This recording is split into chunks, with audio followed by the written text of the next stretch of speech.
Buenas tardes, queridos amigos y amigas. Soy Rafael de Lorenzo, secretario general de la Fundación Derecho y Discapacidad, que ha promovido este encuentro importante para presentar un proyecto de investigación con nuestro espléndido equipo de investigadores, capitaneado por la profesora Agustina Palacios y los colegas de Argentina, de Perú, de Colombia, que ella misma irá presentando después, y a los que les agradezco de antemano. A todos ustedes también, todos vosotros, vuestra participación. Y lo primero que haremos es proyectar un vídeo de nuestro presidente, Luis Cayo Pérez Bueno, que a su vez es presidente del CERMI, el Comité Español de Representantes de Personas con Discapacidad, que representa la práctica totalidad del sector de la discapacidad en España, y que no puede estar por compromisos con una reunión con el gobierno, que no dependía la agenda de él, pero sí ha querido estar presente mediante esta grabación que nos envía, y que Paula y Beatriz, que son las responsables de este seminario, que es nuestro personal de lujo en la fundación, pues lo van a activar. Así que cuando quieras, Paula, adelante.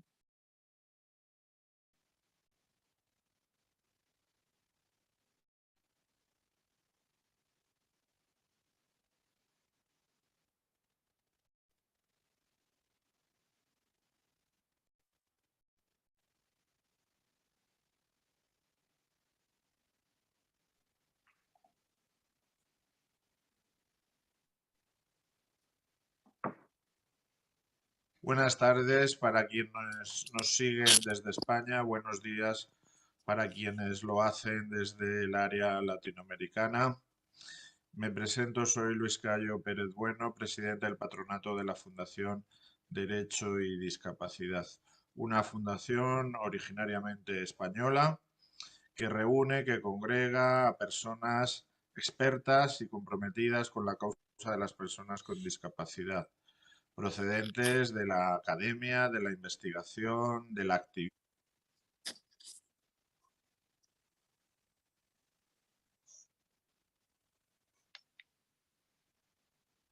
¿Cómo pasó? Espera, que es la conexión.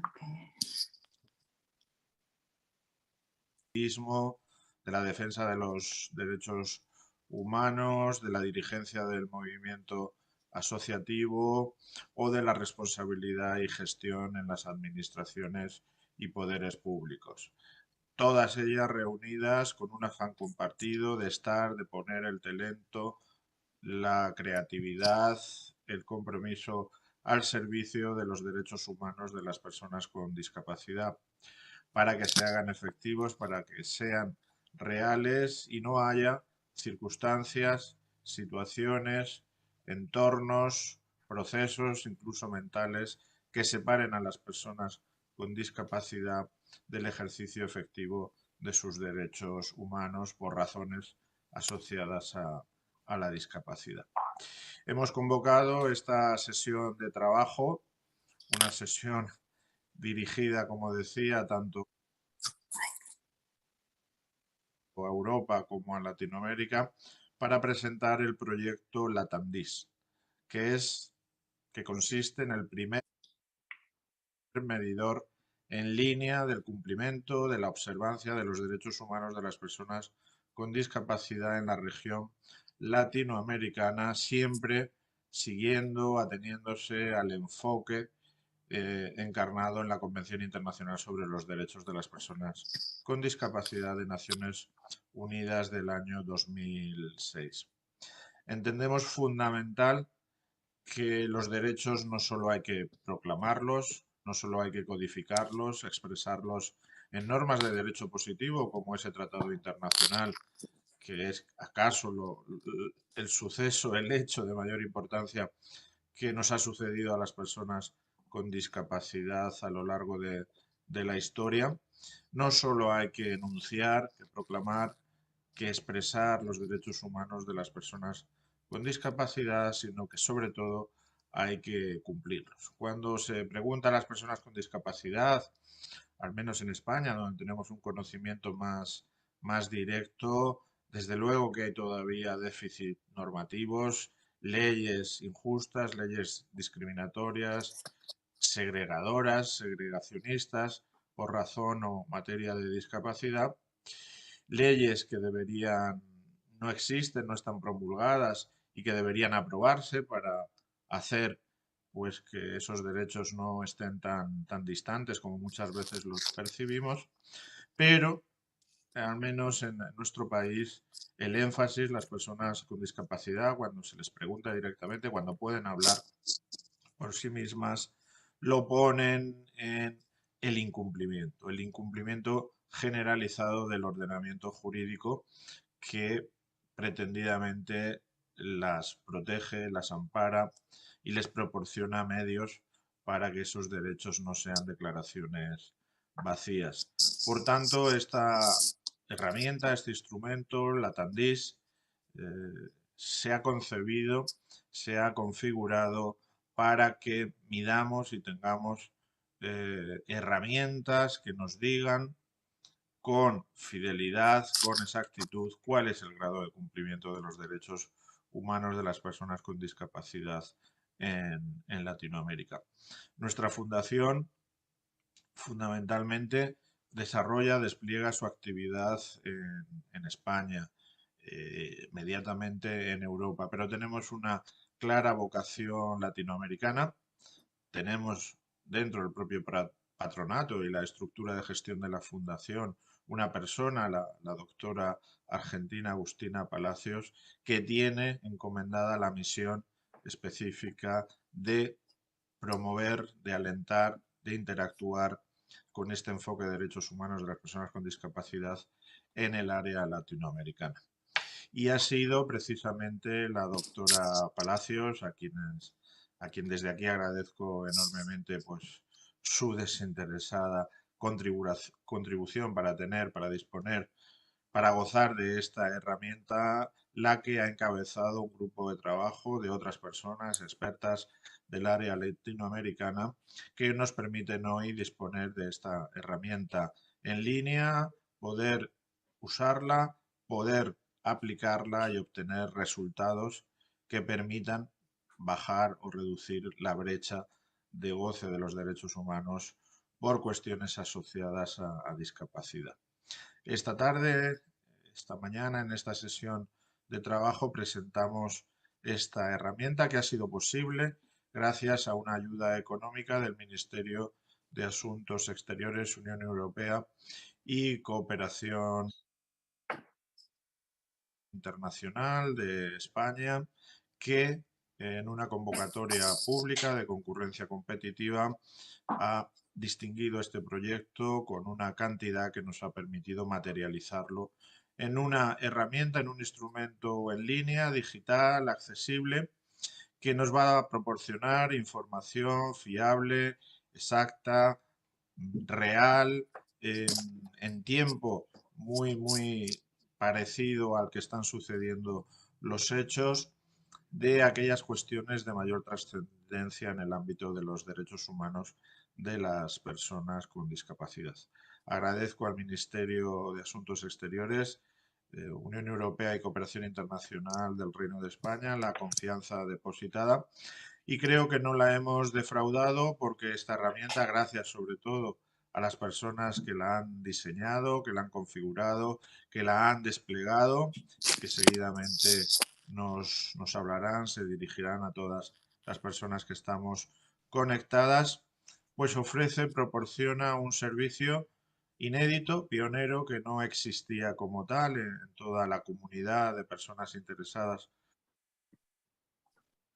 por los derechos humanos de las personas con discapacidad en Latinoamérica y que va a permitir hacer ese seguimiento, ese monitoreo, ese escrutinio de si es verdad que los estados latinoamericanos, España, que firmaron abrumadoramente e incluso desde el primer momento esta Convención Internacional de Naciones Unidas, ese gran tratado internacional, el primero del siglo XXI, si esos compromisos son retóricos o son, desde luego, más allá de la mera enunciación, de la formulación, y se trasladan a sus ordenamientos jurídicos, a sus políticas públicas, a sus interacciones sociales, porque la Convención no solo obliga al sector público, sino que obliga a todas las instancias, a todas las estructuras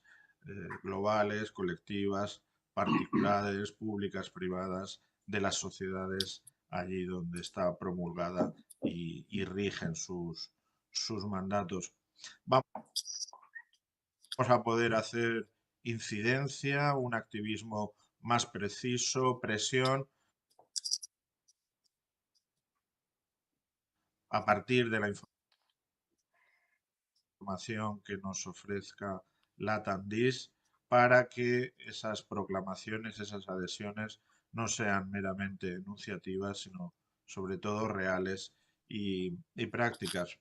Y aquí creo que anuncio, que avanzo lo que nos van a seguidamente a compartir las verdaderas personas que son promotoras y ejecutoras de este proyecto, que es una comunidad colaborativa, es una comunidad en formación, no todo está dicho, ni mucho menos. Aquí se ofrece algo que puede ser mejorado, ampliado, ensanchado, que puede llegar a progresivas mayores cotas de perfección gracias a los aportes, a las contribuciones de toda aquella persona con conocimientos que quiera compartirlos, ponerlos a disposición de otras personas que tienen esos mismos intereses. La defensa de los derechos de las personas con discapacidad.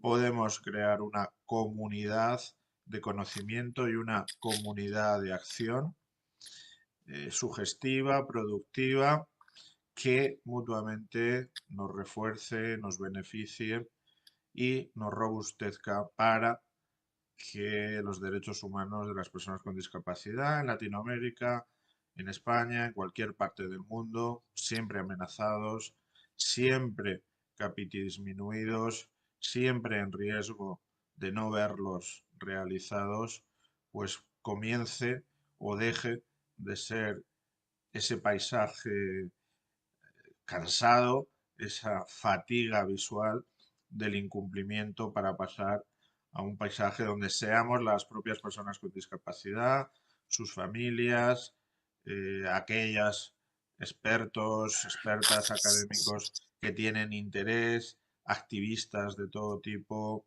legisladores, responsables políticos, hagan suyo, asuman el discurso de derechos humanos y no solo el discurso, sino que lo pongan en práctica.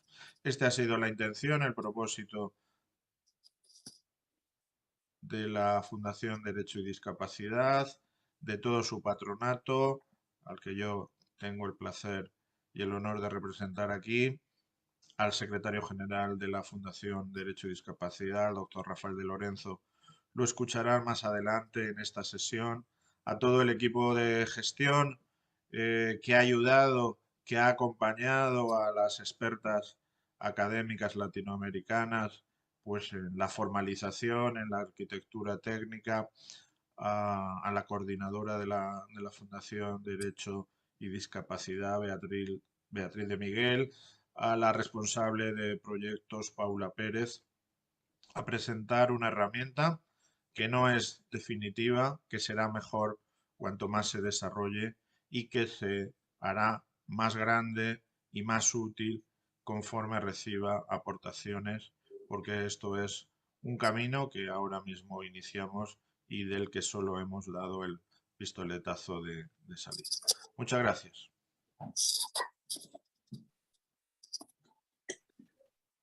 Muy bien, pues muchas gracias a nuestro presidente. Muchas gracias a nuestro presidente Luis Cayo. Pero bueno, reiteramos la bienvenida a las personas que se han ido incorporando sucesivamente.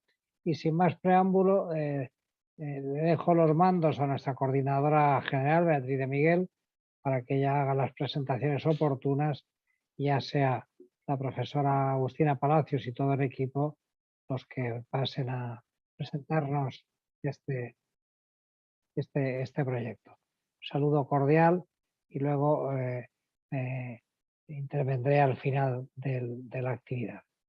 Adelante, Beatriz.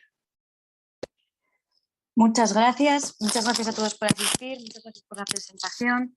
Y bueno, pues después de la introducción de Rafael de Lorenzo y de Luis Cayo Pérez Bueno desde la Fundación Derecho y Discapacidad, nada, simplemente destacar que efectivamente lo que vamos a presentar ahora a continuación es la herramienta online colaborativa que hemos desarrollado en los últimos meses junto con el equipo que lidera Agustina Palacios, la doctora Agustina Palacios en Latinoamérica. Y si me permiten, voy a compartir la pantalla para que puedan ver la herramienta online, que es una página web que paso a compartir ahora para que puedan ver y les pueda hacer una introducción de cómo funciona. A ver, un segundito.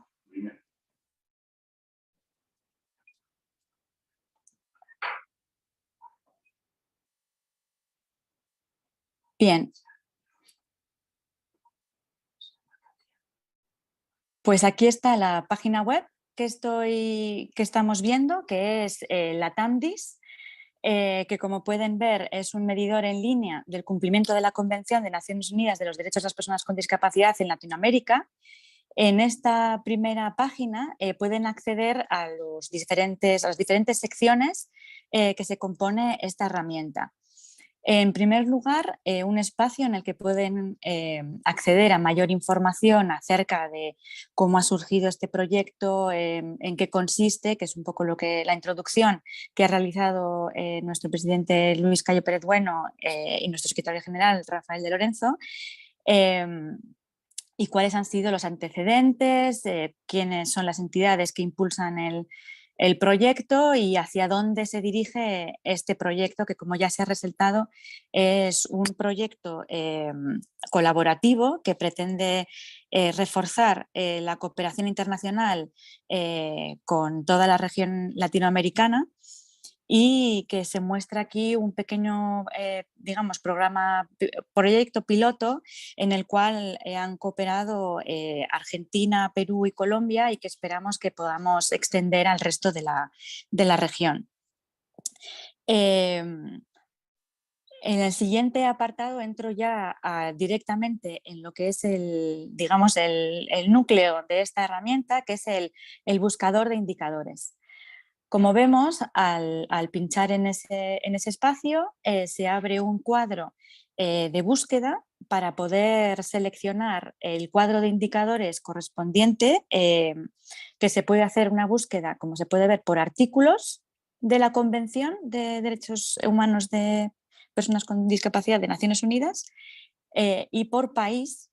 Entonces, voy a seleccionar el artículo 12, por ejemplo, y el país Argentina, y veo que el resultado de la búsqueda se me muestra a continuación y me ofrece un descargable que es en formato accesible en Word y que muestra el cuadro de indicadores que corresponde a ese país y a ese artículo completo, pero sin datos, que es lo que vemos aquí a continuación en pantalla.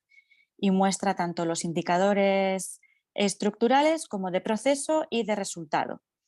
Digamos que este sería el esqueleto, ¿no?, que se corresponde con el artículo 12 en Argentina. Si vuelvo otra vez a la página web, al buscador, puedo buscar lo que es ya el banco de datos, ¿verdad?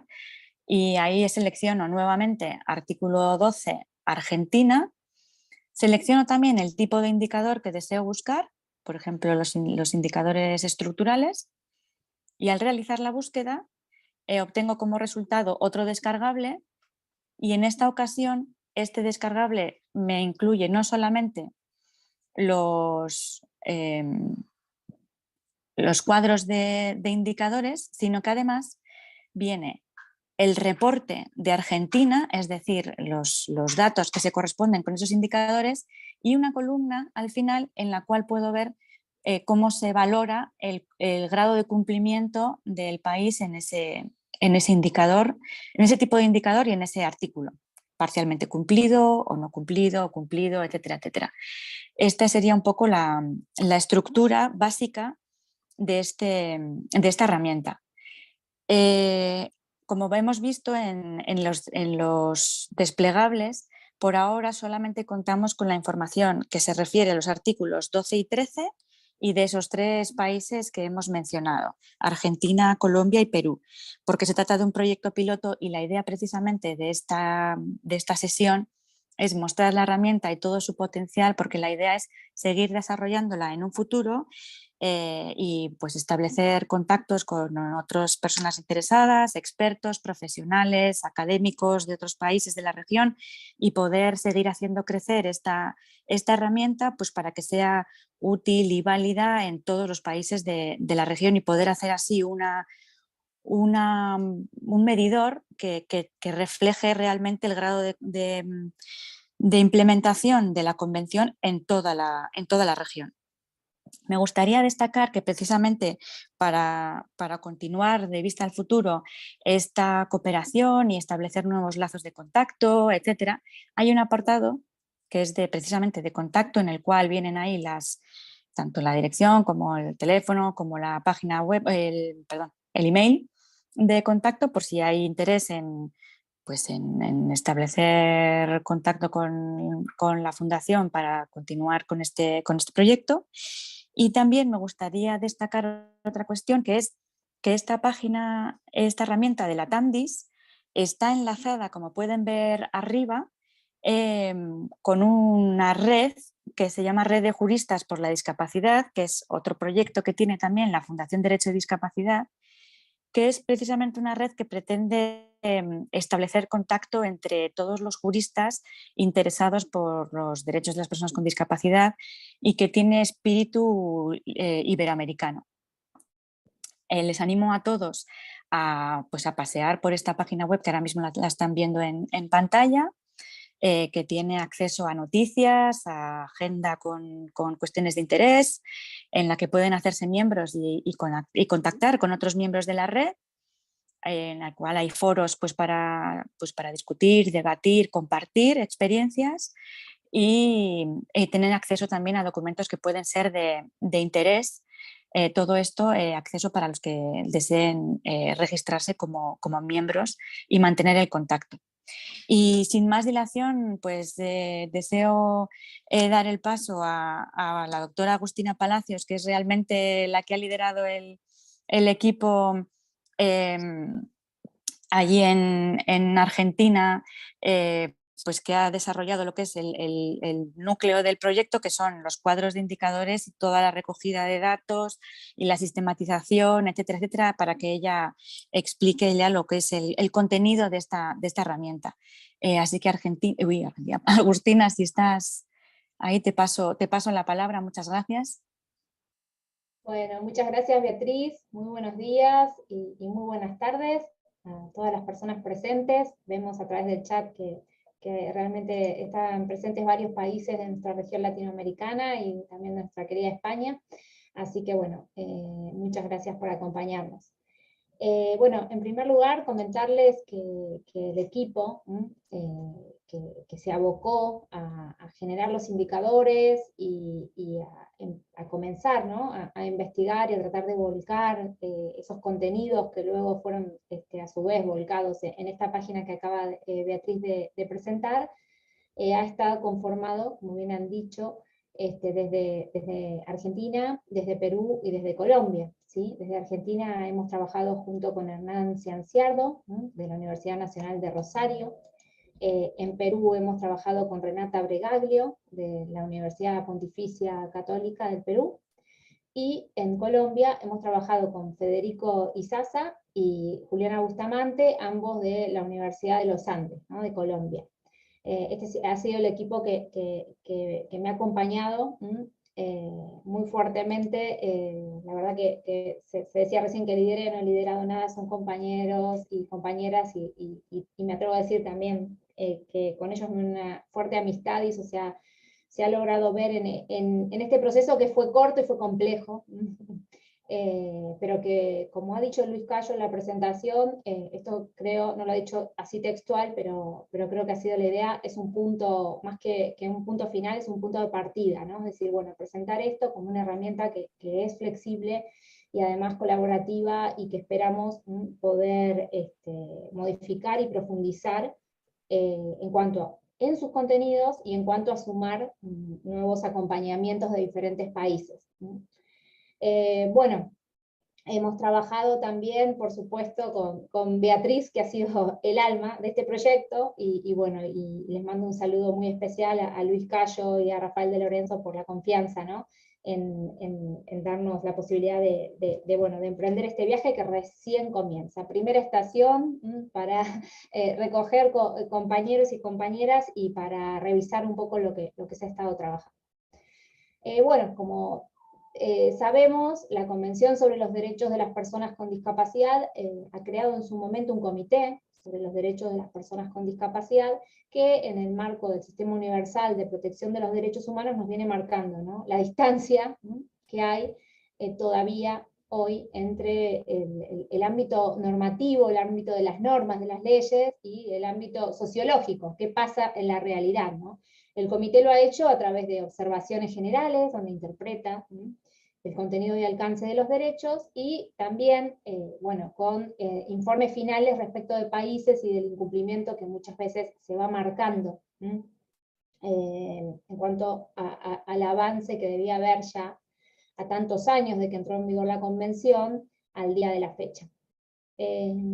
Pensaba, ¿no?, que justamente la primera observación general que hizo el comité sobre los derechos de las personas con discapacidad fue sobre capacidad jurídica, y un poco comenzaba, tampoco textual, porque mi memoria no es nada textual, pero diciendo, esto no se está entendiendo, los países no entienden lo que debe hacerse, ¿no?, en materia de capacidad jurídica, y por eso esta primera observación, capacidad jurídica, justamente el tema que se recogió, los dos temas que recogimos para trabajar en esta primera instancia de este proyecto piloto, se ha referido justamente al artículo 12 de la Convención, como decía Beatriz, lo he mostrado ahí en referencia a la página, y el artículo 13, es decir, el derecho a la capacidad jurídica, ¿no?, al reconocimiento como persona ante la ley y al ejercicio de la capacidad jurídica en igualdad de condiciones que las demás personas, y el derecho de acceso a la justicia de las personas con discapacidad, ambas normas que siempre se dice van de la mano, ¿no?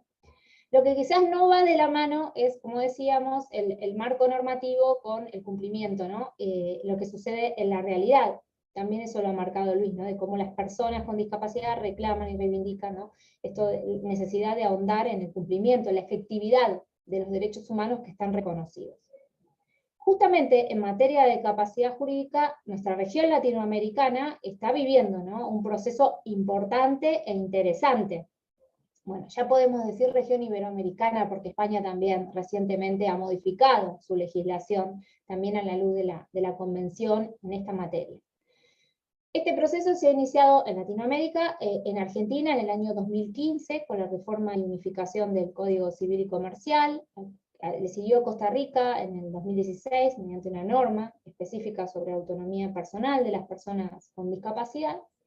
Siguió Perú en el año 2018, modificando mediante un decreto legislativo también la norma de la materia, y luego Colombia en el año 2019, con una ley a través de la cual se desarrolla, ¿no?, el ejercicio de la capacidad legal de las personas con discapacidad mayores de edad.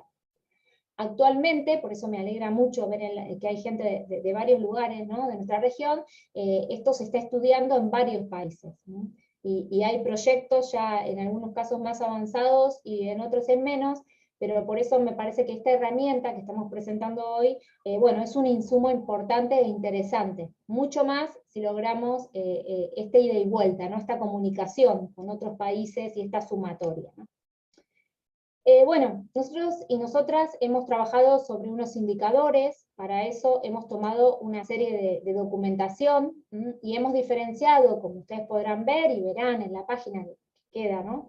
Hoy es una presentación muy breve y tenemos poco tiempo, pero sí la página distingue, o digamos la clasificación que hemos utilizado ha distinguido entre indicadores estructurales, indicadores de proceso e indicadores de resultado, que básicamente Hernán va ahora a comentar un poquito más sobre esto, pero los indicadores estructurales un poco lo que busca medir es justamente las herramientas que tenemos en cuanto a agencias estatales o en cuanto a normas, ¿no? Normas jurídicas. Los indicadores de proceso buscan medir un poco la calidad y la magnitud de los esfuerzos que ha hecho el Estado para implementar estos derechos que consagran las normas, ¿no? Y los indicadores de resultado justamente buscan medir el impacto efectivo, ¿sí? En cuanto a las estrategias que ha iniciado o no el Estado. Bueno, hemos circunscrito en principio y en inicio, como les decía, a estos 3 países, pero en este proyecto piloto, porque bueno, teníamos que un poco centrarnos en un ámbito determinado, y justamente estas modificaciones que se han venido dando en nuestra región justificaban que en esta materia comenzáramos por estos países, pero la idea, como les decía, es ampliar esto. Nos hemos basado, ¿no?, en unas referencias que tienen que ver con algunos documentos donde ya se han desarrollado indicadores y que nos hemos basado y hemos modificado algunos en base a esta documentación que tiene que ver con, bueno, primero un manual de Naciones Unidas del 2012, indicadores de derechos humanos, guía para la medición y la aplicación.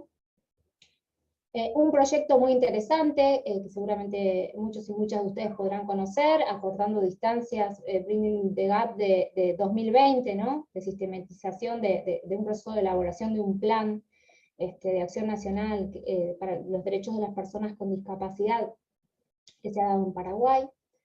Nos hemos basado también en unas preguntas frecuentes sobre los indicadores de derechos humanos de la Convención, elaboradas por el ACNUD, y en los 32 indicadores sustentados en la Convención de Naciones Unidas, que fueron elaborados justamente por las Naciones Unidas, y que también diferencian justamente entre estos indicadores de estructura, de proceso y de resultado.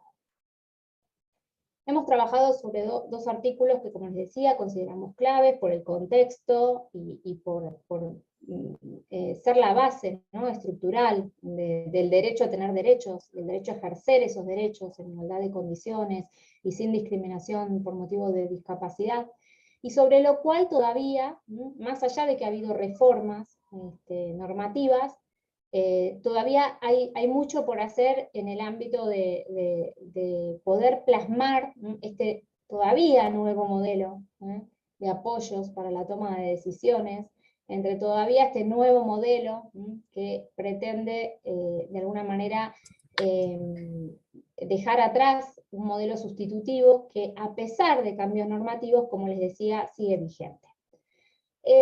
Bueno, los indicadores, como ustedes podrán ver en la página, los estructurales, nos hemos basado en legislaciones que reconocen la capacidad plena de las personas con discapacidad, su existencia o no.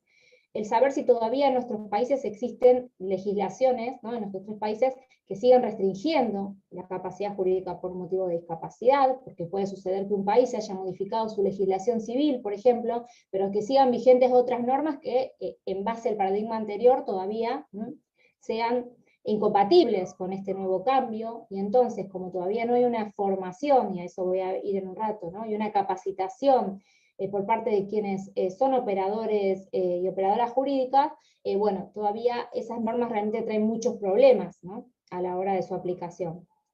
Hemos trabajado también en base a esa situación, con algunos ámbitos, ¿no?, leyes nacionales sectoriales específicas, ¿no?, que reconocen o no la capacidad jurídica de las personas con discapacidad en distintos ámbitos. Uno de ellos es el ámbito de los derechos sexuales, reproductivos y no reproductivos. Sabemos que hay una intersección ahí de género géneros y discapacidad que hay que visibilizar y hay que trabajar aún hoy en día muy profundamente. En el ámbito de las leyes de salud mental, que sabemos que en nuestra región bueno, hay una costumbre, ¿no?, de leyes de salud mental, en el ámbito de los derechos de paciente, en el ámbito de las leyes que acogen el derecho al sufragio de personas con discapacidad, y en el ámbito del derecho penal y todavía esta institución de la inimputabilidad, ¿no?, que tiene tanta relación con el artículo 2. Hemos trabajado esos ámbitos desde distintas instancias, desde, como les decía, normas que prevén o no restricciones de capacidad, la vigencia o no todavía de formas de sustitución de la voluntad, la previsión, ¿no?, y la obligación de prestación de apoyos, de sistemas de apoyos, de medidas de apoyos, de medidas y condiciones de accesibilidad y adopción de ajustes razonables, ¿no?, entre otras cuestiones. Y hemos trabajado en, tratar de identificar si los estados, en un seguimiento que están obligados a hacer, pero que no siempre eso se tiene presente, saben hoy en día, bueno, algunos resultados de estos cambios, es decir, si hay entidades y organismos que están realmente, que tienen la responsabilidad de saber, bueno, cuántas solicitudes, por ejemplo, de determinación de capacidad jurídica o de sistemas de apoyos, cuántas existen a la fecha, cómo ha modificado esto la práctica, toda esta normativa que se ha desarrollado de mejor o peor manera, ¿no?, en estos 3 países. Ustedes verán las diferencias, porque ahí hemos evaluado si se ha cumplido con los estándares de la Convención, si se ha cumplido parcialmente, o si no se ha cumplido, ¿no? Hemos analizado también la existencia o no de protocolos de actuación judicial en el marco del acceso a la justicia, y de otra temática que es muy importante y que tiene que ver con las capacitaciones. O sea, es elemental la capacitación en estos nuevos paradigmas y en esta nueva normativa que consagra justamente estos derechos, y nos encontramos con un gran problema a la hora de la falta de formación de operadores judiciales. Y entonces también hemos tratado de detectar si desde el Estado hay un seguimiento de esto. Se sabe cuántas personas han sido capacitadas, si hay un organismo que está nucleando esta formación y capacitación, etcétera, etcétera. A grandes, abuelo de pájaro, como dice mi amigo Rafael de Lorenzo, eso han sido algunas de las cuestiones que nos hemos presentado o preguntado en el artículo 12, y también ha tenido el artículo 13 otra serie de preguntas a través del análisis de estos indicadores. Pero veo que no quiero abusar del tiempo que ya estoy realmente excediendo. Aparte, esta es la primera, esperamos varias reuniones para poder seguir analizando la importancia de los mismos indicadores y también ver qué nos refleja esto, ¿no? En este sentido, la semana que viene ya tenemos programada una reunión con la Red Latinoamericana del artículo 12, hoy nos acompaña Iñaki Regueiro en esta reunión, en representación, ¿no?, que es coordinador de esta red junto con Andrea Parra, y con quien he tenido algunos avances, ¿no?, de manera informal, pero la idea es en la próxima reunión de la red que ustedes tenemos, ¿no?, en la semana próxima, poder trabajar, presentar, quizás con un poco más de tranquilidad, y trabajar en ver cómo estos insumos pueden generar, ¿no?, bueno, primero el involucramiento de nuevos compañeros y compañeras de viaje, y en segundo quizás también esta flexibilidad de la página y de la manera en que se presenta, de decir, bueno, quizás acá podemos sumar un indicador o restar otro, o ver que este indicador nos muestra una cosa u otra.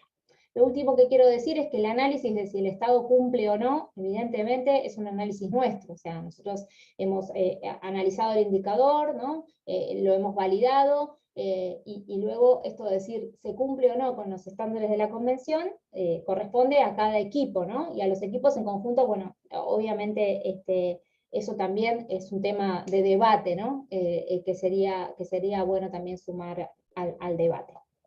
Bueno, en principio, como marco general, esta es la propuesta. Ahora la idea es seguir comentando algunas cuestiones ya a nivel de cada país, y bueno, como les digo, un punto de partida, y también esperemos que un punto de encuentro, ¿no?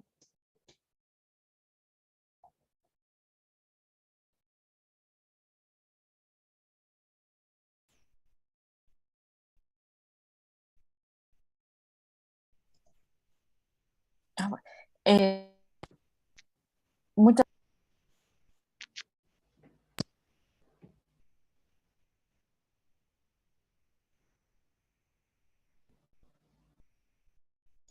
Bueno, no sé si hay problemas con el audio, creo que de Beatriz, pero si les parece, como seguíamos en el programa previsto con Argentina, el trabajo de Argentina, bueno, sumamos a Hernán en este vagón, sigo con la metáfora del tren hoy, sumamos a Hernán y vamos a presentar un poquito lo que hemos trabajado en Argentina. Como me he robado un poco de tiempo, vamos a ser muy breves, pero bueno, para quienes no conocen, porque no todo el mundo conoce el tema de los indicadores, Hernán, que tiene gran experticia en eso, va a comentar un poquito y explicar los indicadores y la clasificación sobre la cual hemos trabajado y cuál es la importancia, ¿no?, de trabajar sobre indicadores, que esa parte ya me doy cuenta que me olvidé de comentarla, pero Hernán la va a explicar mejor que yo.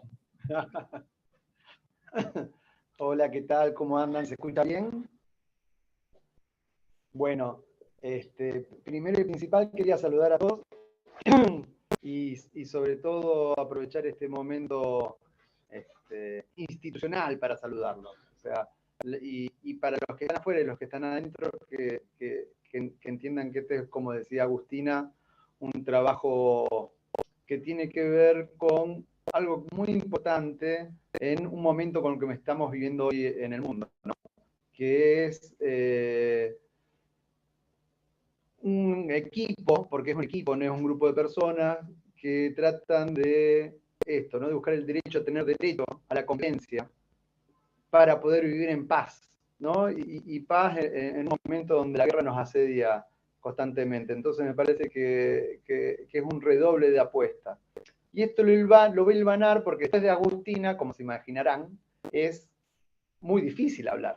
Entonces, lo que voy a hacer es por lo menos resaltar 3 puntos que sí me interesaban resaltar. El primero, que tiene que ver con el trabajo que fuimos elaborando y su vinculación con la agenda internacional. Hoy este trabajo no es casualidad que tiene un apoyo de la cooperación internacional, que ustedes ven que hay distintos momentos de territorialización, pero hoy la agenda internacional, la agenda ODS, la agenda 2030, ha reconocido primero que tenemos que trabajar con indicadores comunes para poder llegar a los distintos territorios y poder hablar un mismo idioma. Un poquito esto es lo que fuimos tratando de hacer, pero es un mismo idioma no impuesto, sino un mismo idioma territorializado, ¿no? Un push-up. De abajo hacia arriba lo que tratamos de hacer es ver qué pasa en cada país. Entonces, acá hago un punto y retomo el tren en el cual venimos transitando. Este proceso tiene un paso a continuar, y el paso a continuar, como marca la agenda, es la territorialización a partir de ir sumando a gobiernos subnacionales y sobre todo a actores territoriales. Y acá esta posibilidad que nos da en cierta medida el post-COVID, que es ayornarlos a las nuevas tecnologías, porque el post-COVID, si entre cosas nos ha dejado cosas positivas en América Latina, si podemos decir una, es que ha adelantado tiempos. Entonces hoy es mucho más natural que estemos reunidos por Zoom, terminando de presentar una actividad. Entonces, bueno, utilicémoslo como algo bueno, y en esto nosotros, me parece que es interesante porque proponemos una efectividad de indicadores territorializados como lo propone la agenda. Y en esa agenda 2030, la proximidad, entenderlo como un proceso, es lo que por un lado, nos incita a profundizar, pero por otro lado, fue lo que nos dio base para trabajar sobre los indicadores que Agustina venía contando. ¿Por qué? Ustedes imagínense que cuando teníamos este articulado, lo primero que veíamos era tratar de encontrar, porque yo les voy a contar, por ahí me sale el docente de adentro, y trato de hacer corto. El segundo punto, que es, ¿qué son los indicadores? En realidad es buscar algún tipo de instrumento que esencialmente nos dé información sobre algo. Y ese articulado, ese algo, nosotros lo veíamos como decía Agus, estructural, lo veíamos como un proceso, pero también tenemos que medir el resultado. Entonces, ahí nosotros decíamos, bueno, esto es relativamente fácil, pero lo podemos encontrar en todos lados. Entonces, estos indicadores que ustedes ven, este proceso, tuvo, si podemos decir, alguna dificultad en la búsqueda de fuentes de verificación. Y por eso la necesidad de contar con actores claves en el territorio. Y cuando yo hablo de fuentes de verificación, digo, tratamos de medir algo.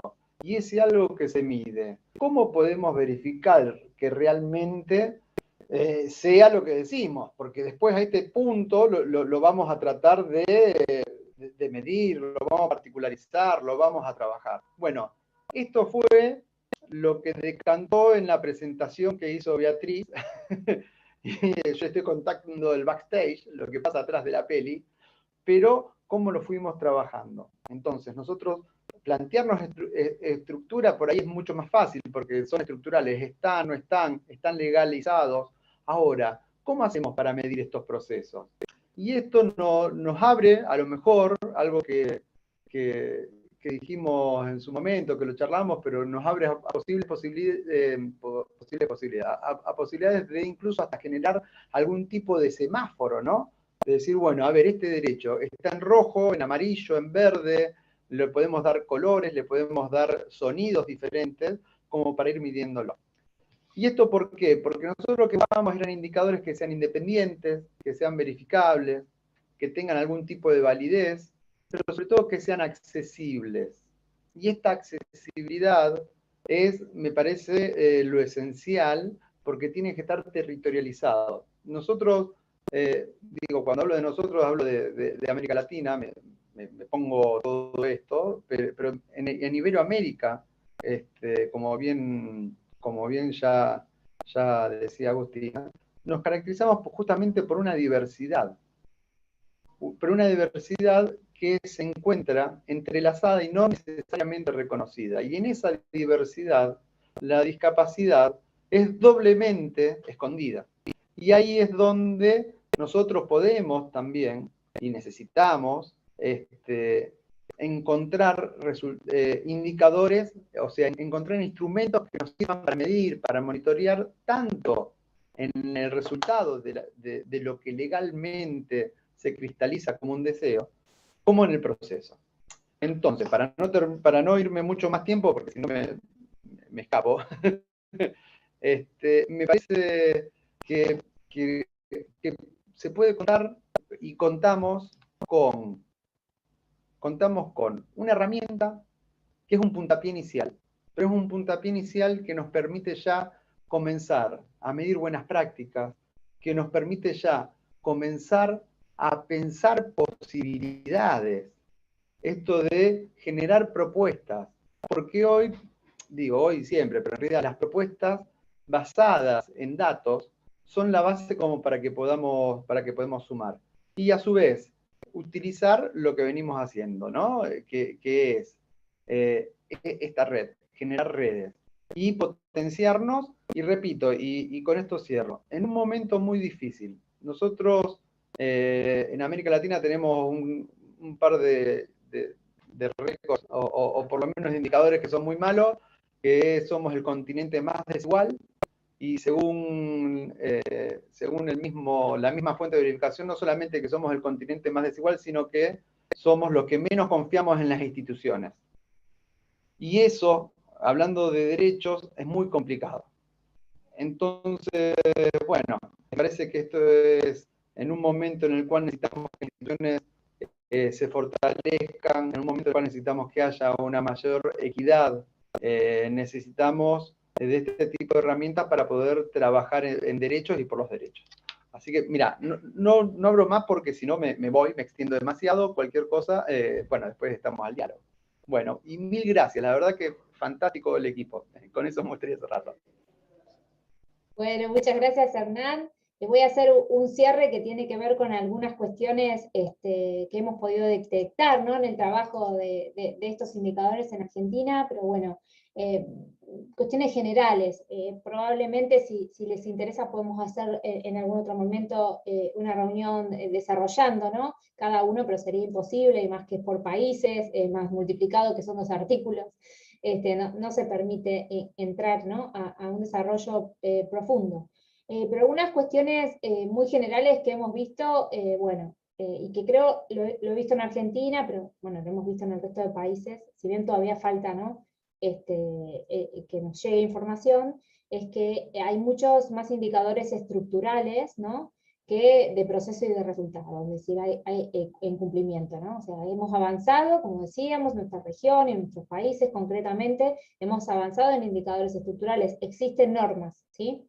Algunas de ellas llegan a los estándares de la Convención y otras no tanto. No significa que existan todas las normas necesarias, pero sí ya hay normas que generarían un cambio importante. Sin embargo, cuando vamos a ver a indicadores de proceso y de resultado, ¿no?, es decir, bueno, cómo esas normas se han plasmado en cambiarle la vida a la gente, si podemos decirlo así en un lenguaje muy llano, bueno, hay una distancia abismal. Y eso hemos podido acceder, si bien como ustedes podrán ver en la página, todavía no hemos tenido respuestas informales, sí a través de respuestas informales, tanto con organismos o instituciones, y también con organizaciones de la sociedad civil, que nos han brindado documentos y nos han brindado información, y que vamos a profundizar, ¿no?, también en reuniones con estas organizaciones en los próximos días, ¿no? Bueno, básicamente en el caso de Argentina, al haberse dado la reforma del Código y unificación del Código Civil y Comercial en el año 2015, y haber sido la primera de la región, y no tuvo una planificación específica en decir queremos modificar el régimen de capacidad jurídica, si bien se venía obviamente haciendo mucha fuerza, ¿no?, de organizaciones de la sociedad civil. Pero bueno, fue una reforma de unificación muy grande de todo el código, de todos los códigos, ¿no?, de ambos códigos, civil y comercial. Bueno, se hizo lo que se pudo. Entonces, existen normas que sirven de base y que han servido de base de un cambio, pero podemos ver que luego en legislaciones sectoriales, por ejemplo, y muy concretamente, en legislación que tiene que ver con el ejercicio de derechos sexuales, reproductivos y no reproductivos, hemos podido avanzar un poquito más allá para llegar a esos estándares. ¿Y por qué es eso? Precisamente por ver que el código quizás no cumple cabalmente con los estándares del artículo 12, ver las dificultades, ver las malas interpretaciones, y que haya una puja muy importante para lograr que estas normas luego sectoriales en distintos ámbitos lleguen a dar un pasito más hacia los estándares de la Convención. Eso lo hemos podido ver, y en ese sentido es muy importante, y es una oportunidad para, en estas normas que son nuevas, como por ejemplo la ley de interrupción voluntaria del embarazo, o la modificación de la ley de contracepción quirúrgica en Argentina, bueno, la implementación de ello es un buen momento, ¿sí?, para todavía poder dar un paso más cercano a los estándares de la Convención. Y lo último que quería destacar en Argentina es un poco la falta de información, es decir, nos costó y nos cuesta, sobre todo en estos indicadores de proceso de resultado, que haya información, es decir, el Estado aparentemente, quizás nos sorprenda, ¿no?, gratamente, pero aparentemente hasta ahora es como que no lleva un seguimiento, y en esto también la ausencia de información creo que es una respuesta, y que marca justamente esta falencia en el seguimiento, y en no pensar que los derechos se consagran en una norma y ya está, sino que para lograr su efectividad, llevan un proceso que tienen que ver con una planificación, que tiene que ver con un seguimiento, y que tiene que ver también con responsabilizar a quienes están obligados a cumplir y obligadas y no lo hacen. Así que bueno, voy a dejar acá para dar espacio a mis coequiper, y bueno, ahora en este momento le daría la palabra a Colombia, ¿sí? Colombia, el equipo de Colombia ha estado integrado por Juliana Bustamante, que es la directora del Programa de Acción por la Igualdad y la Inclusión de PAES de la Universidad de los Andes, y por Federico Izaza, también asesor jurídico de este programa de la Universidad de los Andes, y que ha sido integrante, ¿no?, del comité redactor de la reforma de capacidad jurídica que se ha dado en Colombia. Ha tenido ahí bueno, un activismo académico y político, si me permitís, Fede, muy importante. Así que bueno, le paso la palabra para que comenten un poquito también a este vuelo de pájaro o vuelo de avión, me parece, los resultados que han podido encontrar en Colombia. Buenísimo, gracias Agus. Yo pues primero saludarles, espero que se encuentren muy bien tanto ustedes como sus familias y nuevamente pues agradecer a Agustina y a la Fundación, a Beatriz, a Paula y a Rafael y a todo el equipo pues con el que estuvimos trabajando. Como dice Agus, pues esto es un inicio. Los datos que encuentran ahí seguramente van a ser actualizados. En el caso colombiano también, ahorita que lo miremos con un poco más de detalle, algunas de las informaciones como más específicas relacionadas con los indicadores de proceso y de resultados. En este momento seguimos esperando información oficial que no nos ha llegado por temas de tiempo todavía, y la idea es pues actualizarlo. Y quizás para empezar, antes de revisar los artículos, quisiera a vuelo de jet, hacer esta revisión como muy rápida sobre qué pasó en Colombia. Y en Colombia, pues desde 2010 viene un trabajo muy importante por parte de la sociedad civil y de algunas instituciones que permitieron que en 2019 efectivamente se realizara una reforma al régimen de capacidad jurídica en el país. ¿Qué se realizó puntualmente? Se realizó una derogatoria y modificatoria de algunos artículos de la ley que establecía este régimen de capacidad, que es esencialmente civil y procesal civil, con algunos efectos más indirectos en otras áreas y otros ámbitos. Y el primer efecto pues grande es el del reconocimiento a la presunción de la capacidad legal plena de todas las personas con discapacidad y la eliminación de esas categorías jurídicas que permitían la incapacitación por motivos de discapacidad. Y por último, pues la creación de 3 mecanismos para formalizar apoyos de manera específica que tienen que ver con acuerdos de apoyo, directivas anticipadas y puntualmente desde agosto de 2021, 2 procesos de adjudicación judiciales de apoyo. Quizás como señalaba Agustina ahorita, pues también viene un trabajo importante por parte de los distintos países en buscar y profundizar esta participación que en este momento se va a ver mucho más efectiva en términos regionales con la alianza de la red del artículo 12, y en Colombia particularmente viene la idea de hacer un trabajo mucho más articulado con el Sistema Nacional de Discapacidad, con la Rectoría del Sistema, y las organizaciones de la sociedad civil con el fin de contribuir a la información que van a encontrar dentro de la base de datos de la página.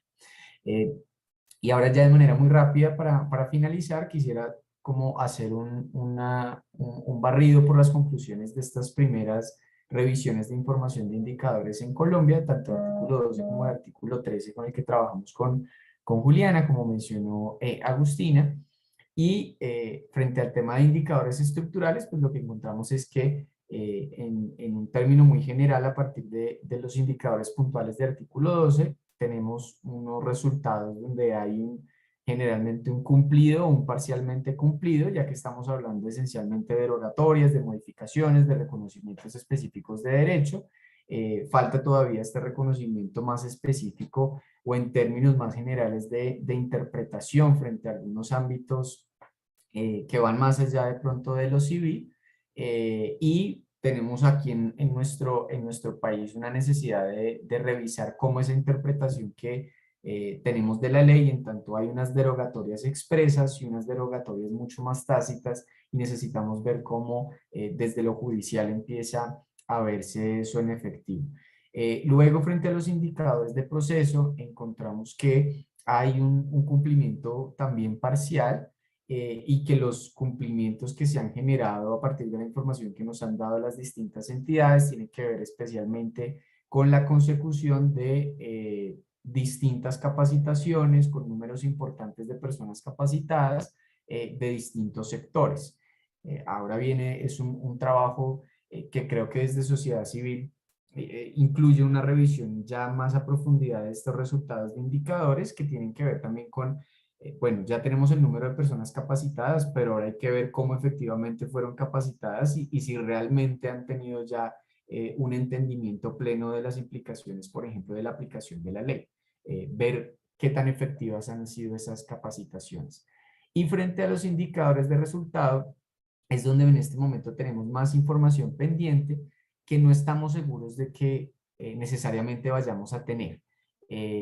Digamos, un dato así como por mencionar es que frente a un indicador que mide la cantidad de apoyos designados voluntariamente, y en este sentido hacemos como el análisis a partir de los mecanismos de formalización de apoyos, tenemos que hay más o menos unos 1.115 apoyos que han sido formalizados a través de algunos de estos mecanismos desde la expedición de la ley. Sin embargo, algo muy puntual para el caso colombiano nos muestra es cómo efectivamente pues la aplicación de la ley sigue siendo y obedeciendo la realidad estructural de falta de institucionalidad en algunas partes del país. Los departamentos que han sido tradicionalmente más golpeados por el conflicto armado, por la falta de acceso a servicios básicos, son efectivamente los departamentos donde, por ejemplo, no encontramos todavía una formalización de apoyos voluntarios. Y en este caso, entonces, ya quizás como para finalizar, sería simplemente señalar que pues lo que tenemos en rasgos generales son unas limitaciones muy claras en los métodos de recopilación y desglose de datos que tenemos en Colombia. No existe necesariamente un sistema de registro de información que sea pertinente, que sea actualizado y que sea transversal, lo que hace que dependa mucho de cada entidad, de cada juzgado, de cada centro de conciliación, de cada notaría, y eso pues creemos que es un hallazgo importante. Y lo otro es que efectivamente necesitamos materializar un seguimiento mucho más activo que en Colombia se ha concretado en la falta de creación de un mecanismo independiente de seguimiento a la convención y una falta de competencias más específicas en materia de seguimiento a estos indicadores, a estos resultados, en el papel de las entidades que cumplen un rol de defensa de derechos, como lo sería la Defensoría del Pueblo y la Procuraduría. Entonces creo que ahí, digamos, habría un balance general frente a lo que alcanzamos a encontrar. Ya en la página ustedes verán con mucho más detalle la información que tenemos hasta el momento y que, como les mencionamos, pues la idea es precisamente actualizarlo en un trabajo pues mucho más articulado con sociedad civil y algunas entidades. Entonces, eso sería en el escenario colombiano. Muchas gracias. Muchas gracias, Fede, por este pantallazo corto pero contundente.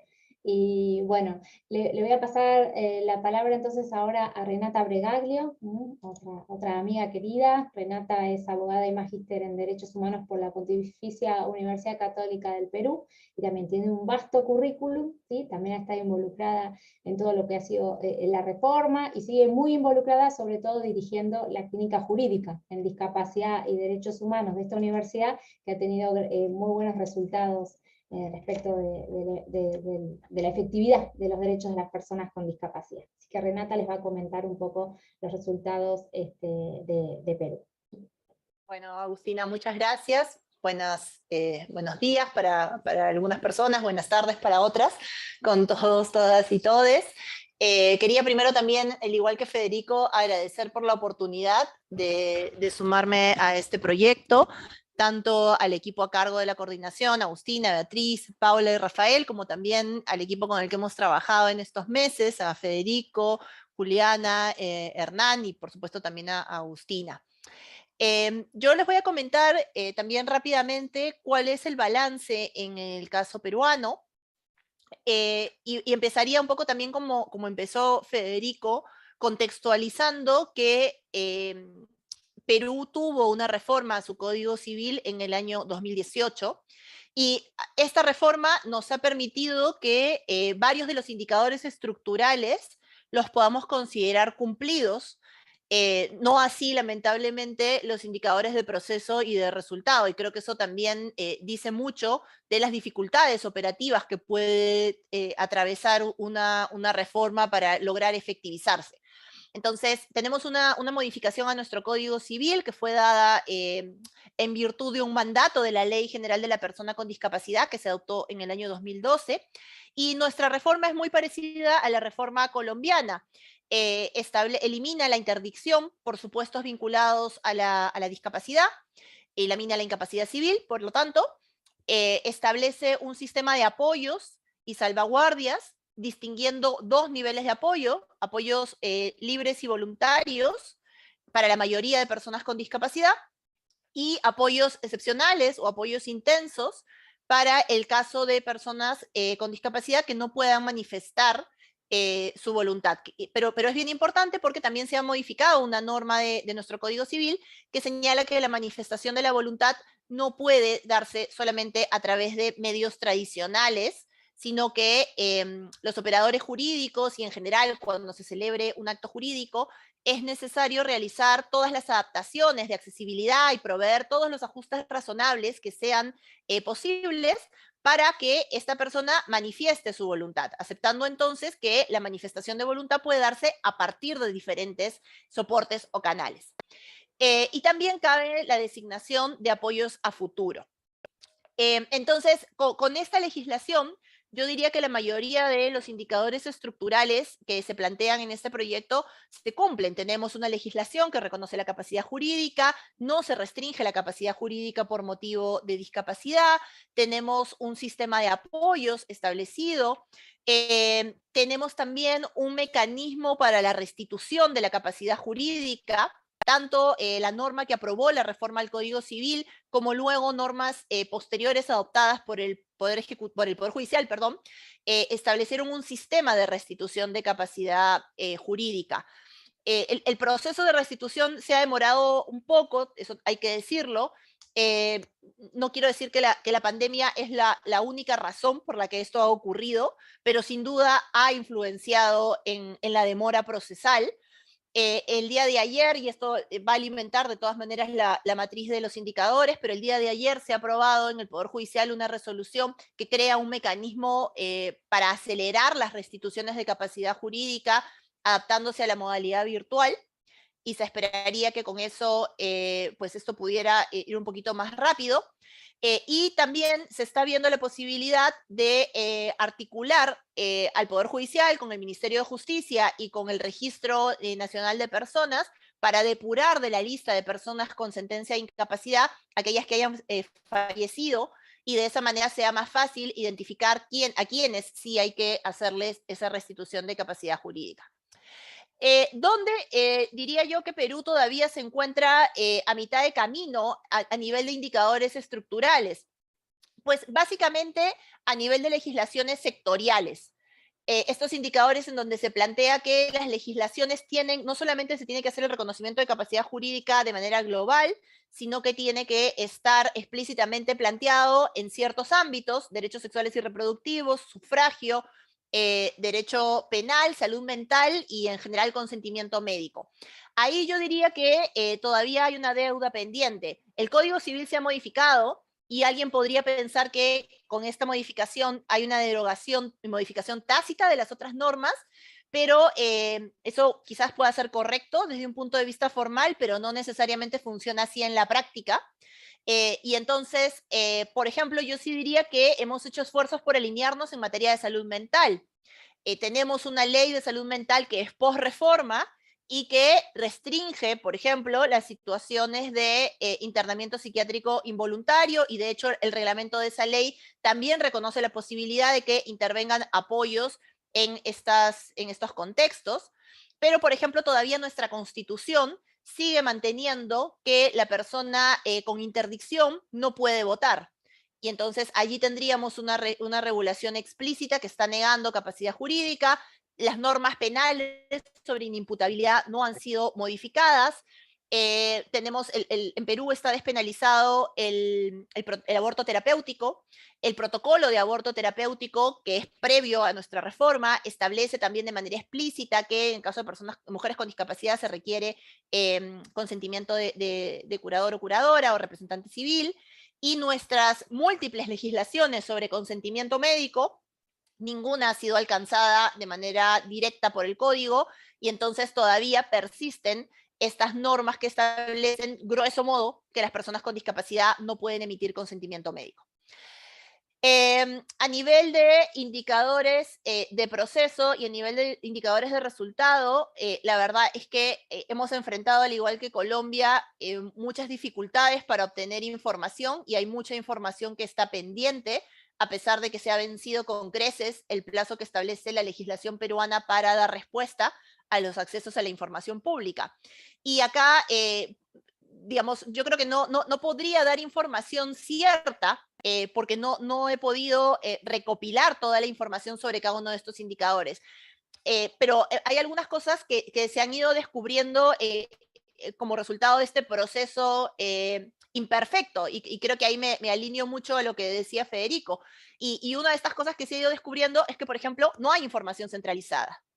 Entonces, se hace muy difícil conseguir información actualizada porque no hay una unidad al interior de ninguna entidad que se encargue de generar y de recopilar esta información estadística para comunicarla.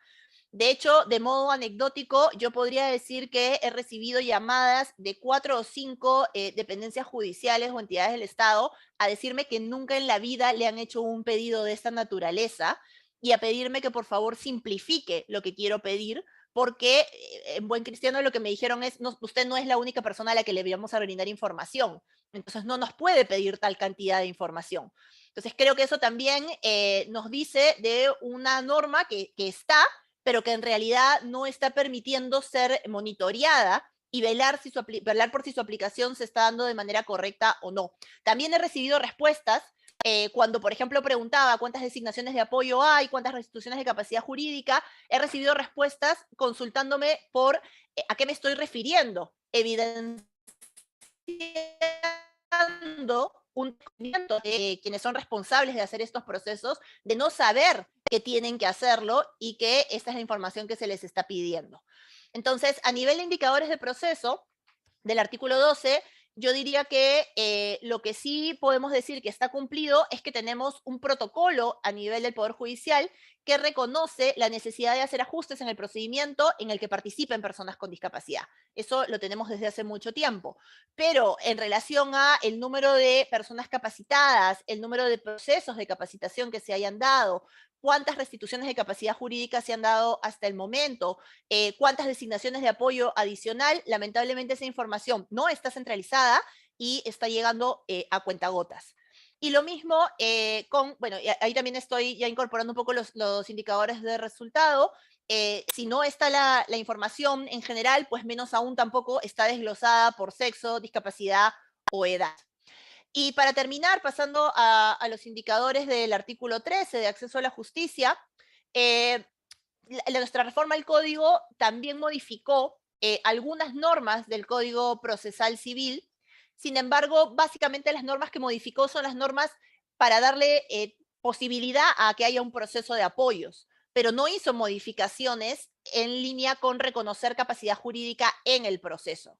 Entonces, allí creo que podríamos hablar de un cumplimiento parcial en relación a indicadores estructurales, a tener normas procesales que permitan que las personas con discapacidad puedan actuar en el proceso en igualdad de condiciones. Creo que, claro, si hemos sacado la interdicción, pues hay un avance, pero yo no podría decir que hay normas procesales civiles o procesales penales o procesales laborales que están pensando en cómo hacer ajustes en el procedimiento en beneficio de las personas con discapacidad. Y en relación con los indicadores de proceso y de resultado, lamentablemente no hemos tenido respuesta aún, y ahí pues repetiría un poco lo que ya dije, ¿no?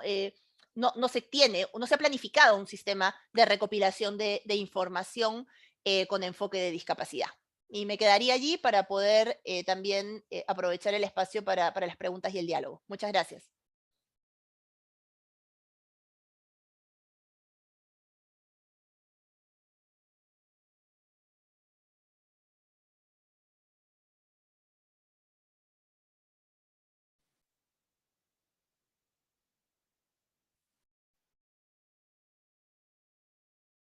Bien. Buenas tardes de nuevo, soy Rafael de Lorenzo. Muchas gracias a todos los intervinientes por su espléndida exposición.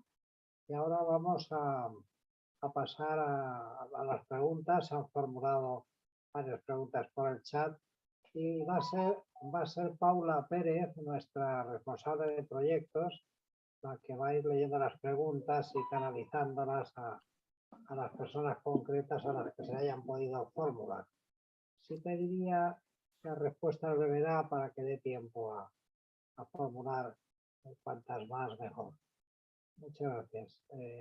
¿Estás en línea, Paula? Sí, aquí estoy. Buenas tardes a todos y todas, lo primero. Y nada, la primera pregunta es de Fernando Pindado a Agustina. Y dice, buenas tardes Agustina, quería preguntarte por la experiencia de Argentina, que desde 2015, como has explicado, se ha introducido una nueva legislación sobre la modificación de la capacidad jurídica conforme con la Convención. Sabes perfectamente sobre la reciente modificación legislativa en España en 2021.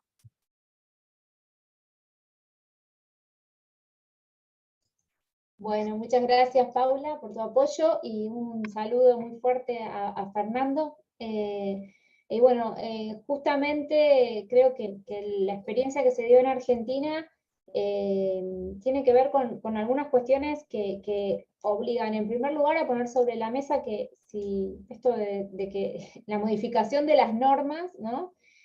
No por sí mismas generan cambios sociales si no se las acompañan.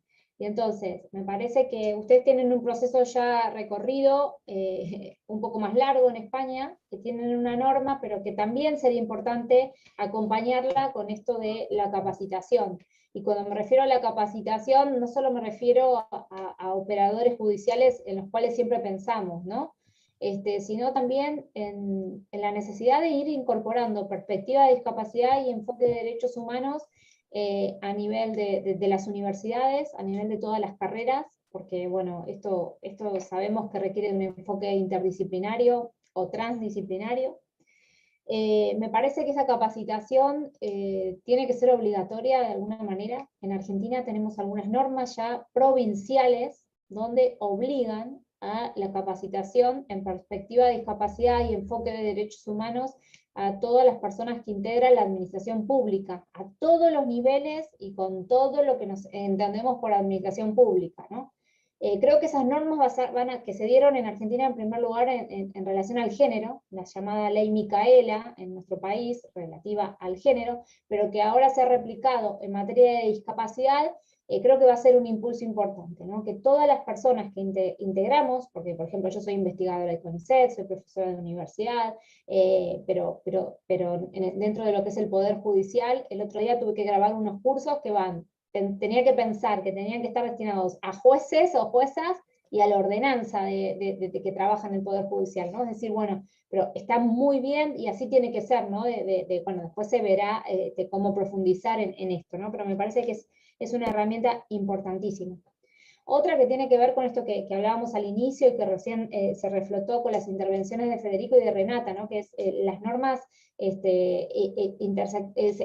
intersectoriales en el sentido de darle una verdadera transversalidad, ¿no? Porque, bueno, modificar solo la legislación civil y que siga vigente una ley que restringe el derecho al sufragio, o leyes de salud mental que están muy por atrás, ¿no? de esos estándares, genera muchas dificultades, y entonces sería bueno eso, hacer, en España se ha hecho, cuando se aprobó la convención, un estudio, ¿no? Sobre el ordenamiento jurídico español a la luz de la convención, y quizás ahora estaría bien replicar un poco eso, pero refiriéndose a la capacidad jurídica, ¿no? de las normas, de todas las normas que esto toca. Y sin olvidarnos, y en Argentina esto es un gran problema, de las normas procesales, es decir, bueno, son cambios, ¿no? Normas de fondo, pero las normas procesales también luego hay que modificarlas porque requieren también, ¿no?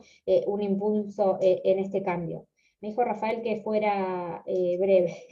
Protocolos, voy a tratar de ser. Protocolos de buenas prácticas, sé que se ha presentado recientemente un protocolo también en España, me ha llegado pero bueno, creo que son herramientas, ¿no? De buenas prácticas de acceso a la justicia o de buenas prácticas en relación a la prestación de apoyos, porque muchas personas que integran el Poder Judicial y que son necesarias para este cambio no conocen y no terminan de entender en el día a día, ¿no? Entonces esto me parece muy importante, muy interesante, ¿no? Y bueno, y sobre todo en eso, bueno, el CERMI, la Fundación 11 y demás tienen una gran experticia, es involucrar, ¿no? A toda la sociedad en este cambio, a la universidad y a otros estamentos que serían necesarios. Me quedo acá para no seguir ocupando espacio. Muchas gracias, Cristina. La siguiente pregunta es de Susana Echavarría y estaba dirigida a Federico Isaac. Y dice, buenos días, una pregunta para Federico. ¿Cómo tener en cuenta los objetivos de desarrollo sostenible en el desarrollo de estos indicadores? Cuando quiera. Gracias, Paula. Ahí no sé si me están escuchando. Estoy Ahora sí. teniendo como problemas. Ok, sí, listo, gracias. Bueno, yo creo que esta pregunta también ahí me atrevería a decir si Hernán ahorita que es quien maneja los indicadores de la mejor manera, pues yo de pronto lo que diría es que pues en efecto la Agenda 2030 pues sí representó un compromiso político importante a nivel mundial. Los 17 indicadores pues básicamente nos dan como una visión muy integrada, indivisible de algunos aspectos económicos, sociales y ambientales y pues el objetivo final que es de no dejar a nadie atrás, incluyendo por supuesto a las personas con discapacidad. Creo que ahí lo importante sería tal vez mencionar que los indicadores en los que nos basamos un poco para presentar estos resultados integran ya algunas mediciones de los objetivos de desarrollo sostenible y lo que básicamente hacen es permitir y ampliar ese nivel de información que se puede llegar a requerir, ¿no? Si uno mira estos 17 objetivos de los ODS, pues no hay necesariamente como una mención específica a las personas con discapacidad, pero sí podemos encontrar una relación muy clara entre los compromisos de la agenda, algunos indicadores particularmente, y los derechos y principios consagrados en la Convención. Y creo que estos indicadores que estamos manejando pues, nos permiten ampliar un poco eso, ¿no? Digamos, solo por poner un ejemplo, es decir, los ODS, algunos indicadores y metas hablan de la necesidad de tener información desglosada por edad y sexo. El hecho de que acá ya podamos desglosarlo por discapacidad también nos ayuda a tener una información mucho más clara y efectiva para también identificar esos patrones de exclusión y discriminación que nos enfrentamos en las distintas sociedades, en los distintos países. Debo decir que particularmente en el caso colombiano, algunos movimientos y las organizaciones de derechos humanos no son tan quizás como de seguir los ODS como un norte, en el sentido pues, que son finalmente también como compromisos voluntarios y prefieren es integrar esa actividad de vigilancia, de garantía dentro de la propia convención, que pues nos da también una posibilidad mucho más clara frente a temas de responsabilidad internacional del Estado. Entonces creo que diría eso por ahí, no sé si de pronto alguien más quisiera agregar algo. Gracias, Federico. La siguiente sería de, a ver, Elisa Jiménez y esta va dirigida a Renata. Le pregunta que cuál sería, a ver, aquí, cuál sería la relación entre el deber de construir indicadores y la obligación que establece el artículo 31 de la Convención de recopilar datos y estadísticas y que se podría vincular también con los otros. Gracias. Sí, yo creo que esto está muy alineado con lo que planteaba también Federico, ¿no? Dentro de los ODS, del objetivo 17, hay una meta específica que está señalada a la cooperación que tienen que tener los estados para poner, digamos, a disposición de otros estados tecnología y conocimiento para generar estadísticas y recopilación de datos. Y creo que esa meta está directamente relacionada con el deber de contar con información y recopilar información que plantea la Convención de Personas con Discapacidad en su artículo 31. Creo que entonces este proyecto va en esa línea, en la idea de pensar cuáles son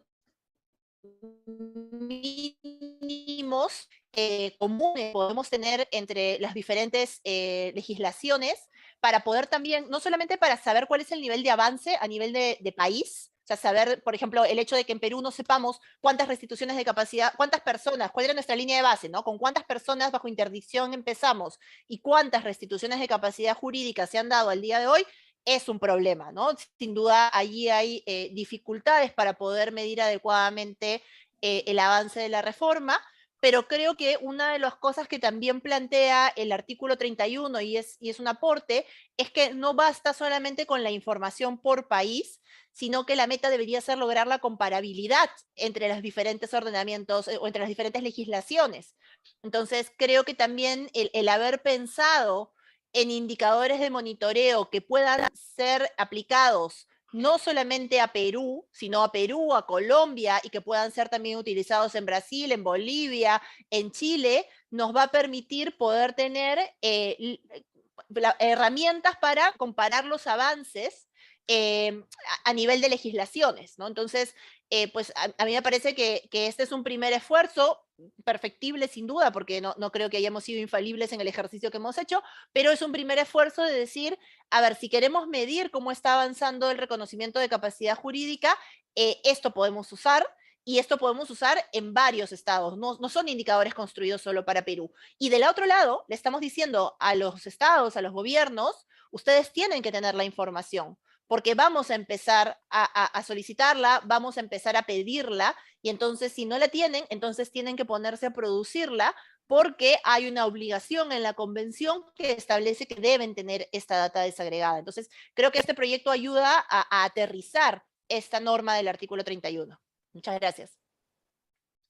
Estupenda, Renata. La siguiente sería de Esperanza Villafuerte y, bueno, hace una pregunta en general. Si la herramienta está diseñada para permitir el feedback de organizaciones y personas en algún o solo puntos focales recogen en sus regiones. Las organizaciones que hicieron informes son sombra a aportar.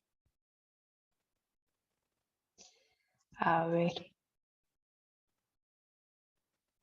Si alguien quiere dar respuesta.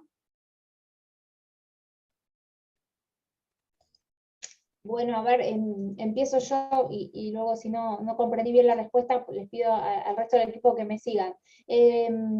A ver, sí, precisamente lo que pretendemos es justamente este feedback, ¿no? Por parte de organizaciones y personas con discapacidad, y en ese sentido tenemos previsto, como decíamos al inicio, bueno, la presentación próxima en la red latinoamericana del artículo 12, y dentro de cada país reuniones con las organizaciones de la sociedad civil justamente para lograr este feedback, para solicitarlo, y también la presentación del día de hoy es un poco para ponerlo, ¿no? A la vista de todos y todas ustedes, ¿sí? Y sí, seguramente las organizaciones que hicieron informe de sombra tienen mucho para aportar, Esperanza, y lo vienen haciendo, ¿no? Entonces, en este sentido, por supuesto que les convocamos, queda abierto este espacio, pero también les vamos a convocar, como le digo, a nivel interno para que puedan aportar todo lo que les parezca pertinente, y les agradecemos muchísimo si va a ser así. Estupendo, Agustina. Y ya la última, si no me equivoco, de Mario Mora, que pregunta: ¿cuáles son los siguientes pasos para levantar la información de los otros artículos de la Convención y del resto de países?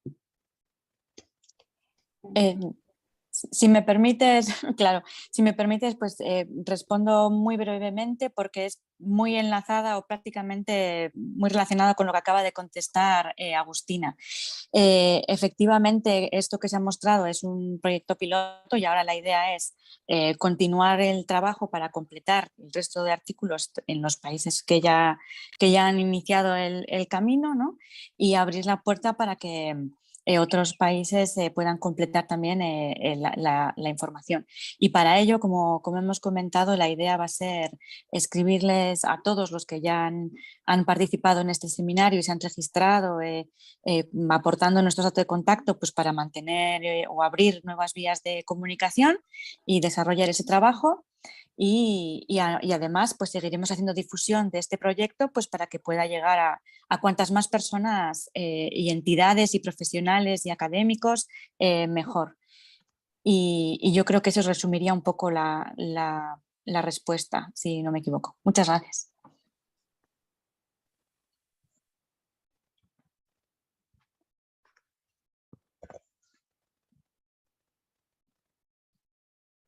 Sí, yo creo que como no hay más preguntas, le voy a dar paso al doctor Rafael de Lorenzo, que es el secretario general de Fundación Derecho y Discapacidad, para que diga unas palabras de cierre y concluir el seminario. Muchas gracias. Bueno, gracias Beatriz. Ya a estas horas de la tarde o de la mañana, pues poco que decir. Primero agradecer vivamente al equipo de investigadores, capitaneado por Agustina Palacios, a Hernán, a Renata, a Federico, a Juliana. Gracias por vuestro trabajo.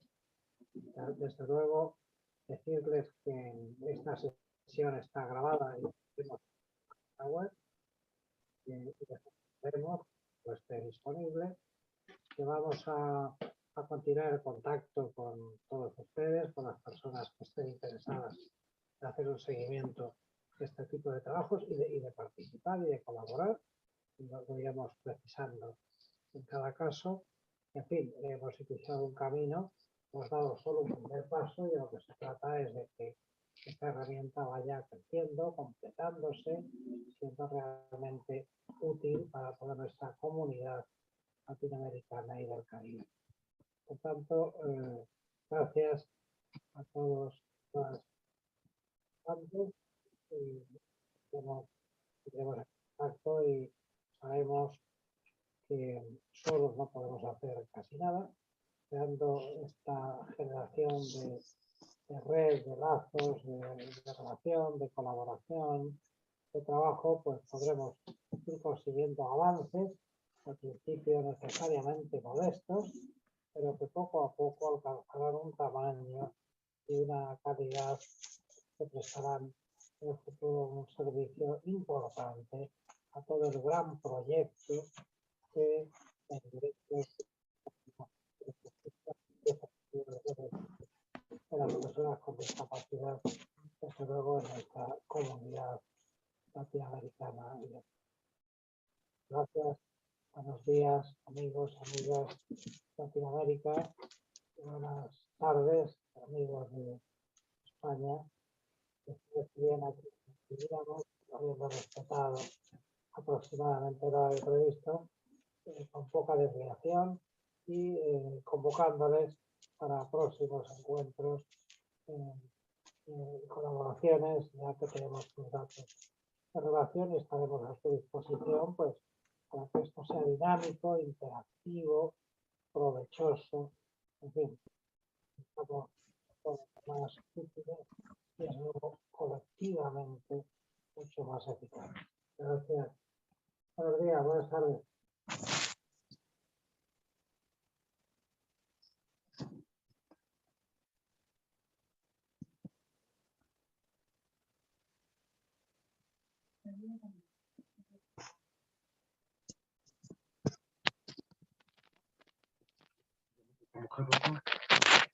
Enhorabuena.